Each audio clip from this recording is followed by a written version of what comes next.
নকশালবাড়ির বুথকরণ জোট থেকে নকশালবাড়ি কলেজ পর্যন্ত 1 কিলোমিটার রাস্তার উদ্বোধন করলেন এসসিডিএ চেয়ারম্যান সৌরভ চক্রবর্তী।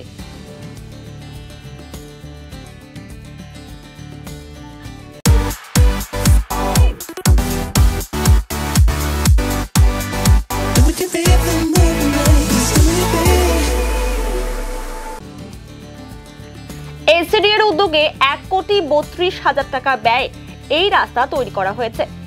এদিন প্রদীপ প্রজ্বলন ও ফলক উন্মোচনের মাধ্যমে রাস্তার উদ্বোধন করা হয়। উপস্থিত ছিলেন এসসিডিএর সহকারী চেয়ারম্যান রাজেশ দুগ্গল ও অমর সিং রায়, শিলিগুড়ি মহকুমা পরিষদের সভাধিপতি অরুণ ঘোষ সহ অন্যান্যরা। দেখুন, আমরা আমাদের সকলের প্রিয় নেত্রী বাংলার মুখ্যমন্ত্রী মমতা বন্দ্যোপাধ্যায় বলেছেন গ্রাম এবং শহর দুটোকেই সমানভাবে গুরুত্ব দিয়ে কাজ করতে। দীর্ঘদিন বাম শাসনে এই মহকুমা পরিষদের রাস্তাঘাটের অবস্থা খুব দুর্দশা ছিল এবং আমাদের এই এলাকাগুলো খুব অবহেলিত ছিল। বাংলায় মমতা বন্দ্যোপাধ্যায় সরকার আসার পরে কিন্তু আমরা দেখতে পাচ্ছি যে শুধু শহর না, গ্রামেরও কিন্তু রাস্তা মানে কানেক্টিভিটি, আলো ইত্যাদি পরিষেবা কিন্তু গ্রামের মানুষ পাচ্ছে এবং এই ক্ষেত্রে মহকুমা পরিষদ খুব অ্যাক্টিভলি আমাদেরকে সবসময় বলে যে আমাদেরকে এই কাজগুলো করে দিন এবং তাদের অনুরোধেই আমরা এই কাজগুলো করছি। এটা পুরোটাই আমাদের মাননীয় মুখ্যমন্ত্রীর অনুপ্রেরণায় এবং আমরা চাই যে এই নকশালবাড়ি, ফাঁসিদাওয়া, খড়িবাড়ি, তারপর হচ্ছে মাটিগাড়া, এই এলাকাগুলো আরও ডেভেলপ হোক, কারণ এটা অলরেডি ডেভেলপ হয়ে গেছে। এর রোড কানেক্টিভিটি হলে, কারণ প্রচুর মানুষ এখানে বসবাস করছেন, অনেক ইন্ডাস্ট্রি হচ্ছে, নতুন নতুন কলেজ হচ্ছে, তারপর এখানে কর্মসংস্থান বাড়ছে, যার ফলে রোড কানেক্টিভিটি হলে মানুষের আরও উপকার হয়।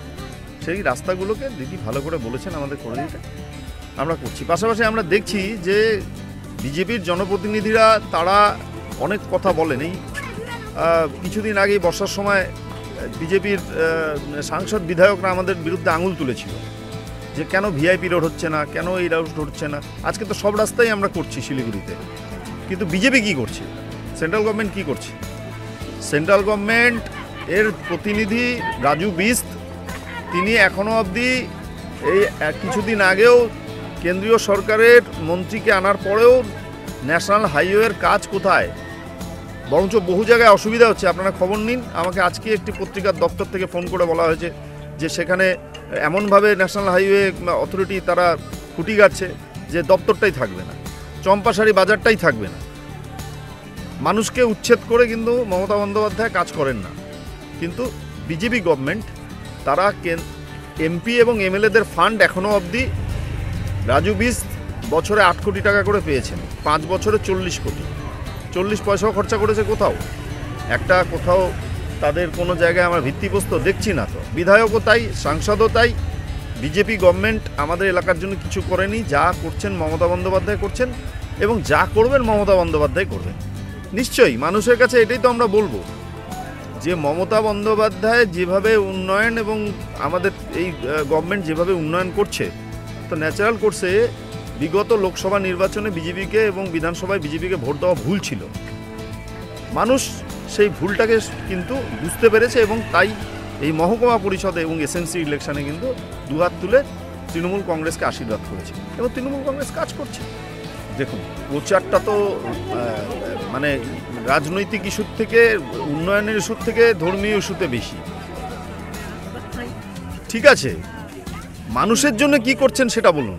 রাজনীতি তো মানুষের জন্য, মানুষের জন্য। তো এখনো অবধি আমি দেখলাম না সেন্ট্রাল গভর্নমেন্ট, প্রধানমন্ত্রী ঢক্কানিনাদ করে বলেছিলেন যে চা বাগান অধিগ্রহণ করবেন, করেননি। আমাদের সরকার মমতা বন্দ্যোপাধ্যায় এখন চা বাগান অধিগ্রহণ করছে। প্রধানমন্ত্রী বলেছিলেন জাতীয় সড়ক হবে, জাতীয় সড়কে আমরা দেখতে পাচ্ছি কাজ ঘোষপুকুর থেকে সলসলাবাড়ি কাজ মুখ থুবড়ে পড়েছে। প্রধানমন্ত্রী বলেছিলেন যে 11টি জাতি জনজাতিকে, উপজাতিকে তিনি স্বীকৃতি দেবেন, একটাকেও স্বীকৃতি দেননি। তাহলে করলেনটা কি? পাহাড়েরও কোনো উন্নয়ন হয়নি। পাহাড়ের মানুষ তো বিজেপিকে আর চাইছে না।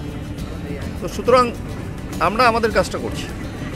50,000 लोगों को अपनी मंजिल से है जोड़ा और नई उत्साह के साथ आए हैं फिर से थामने आपका हाथ। श्री शांति होंडा।